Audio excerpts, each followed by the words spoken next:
There are many games that have come out and been landmark titles for their respective genres, but no game is as single-handedly important to the entire industry as a whole as System Shock.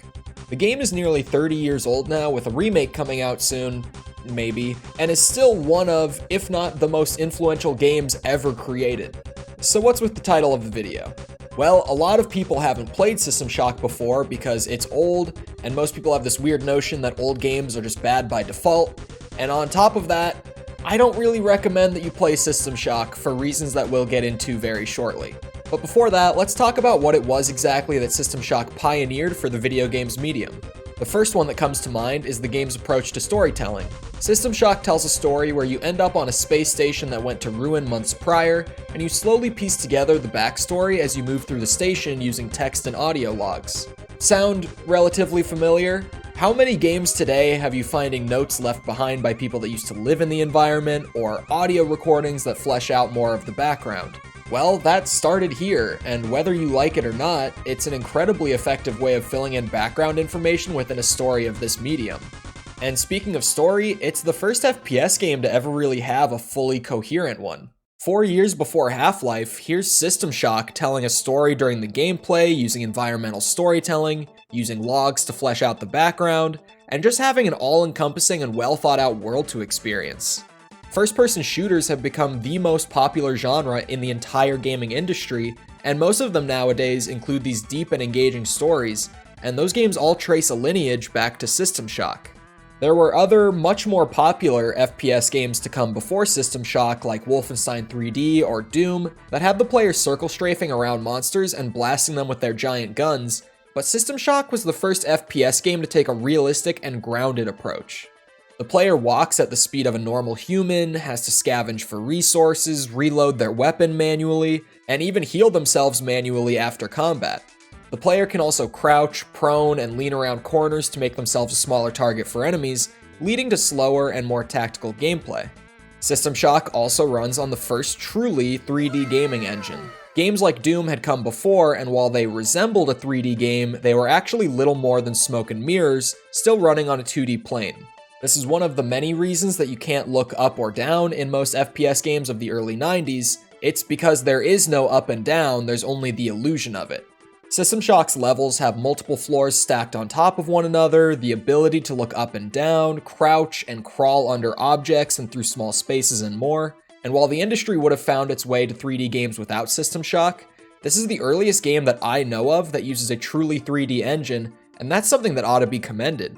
All of this is insanely impressive for a game from 1994, and I'm sure that you can all see just how ahead of its time and influential this game really was.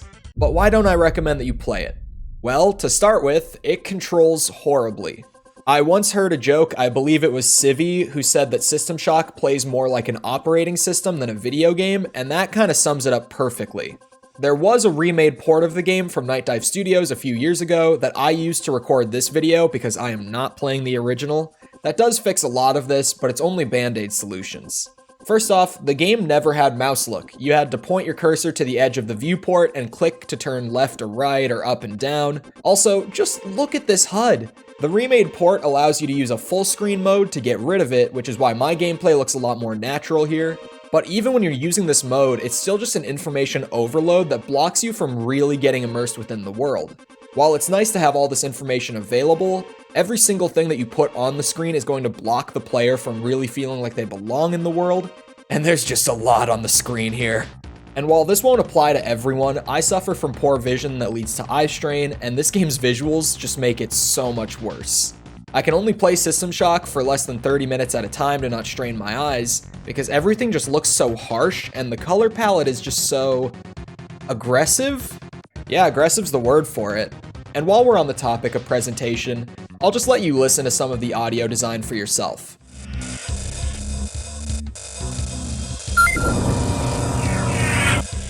Yeah, I don't think I have to explain anything about that one.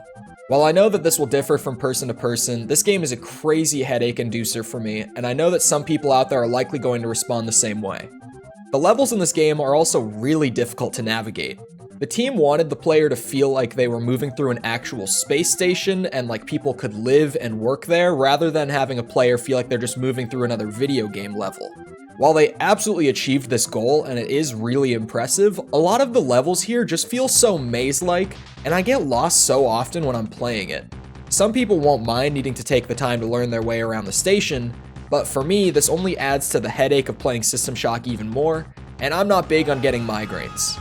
And my last and biggest reason, it has a sequel that fixes literally every single one of these gripes. It looks better, sounds better, plays smoother, feels more natural for the modern gamer. It really just has all the bells and whistles. And look, if this video really piqued your interest in System Shock and you want to play it, go for it. Pick up the Enhanced Edition on Steam for $10 and see what you think.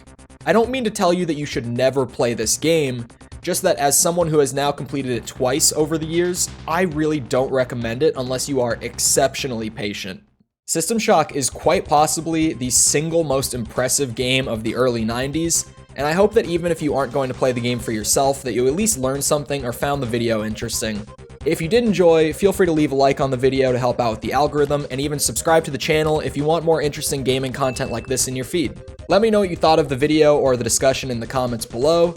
And as well, if you enjoyed this video, then you'll probably enjoy my last one where we talked about the psychology of strategy games, so I'll have it linked right here on screen.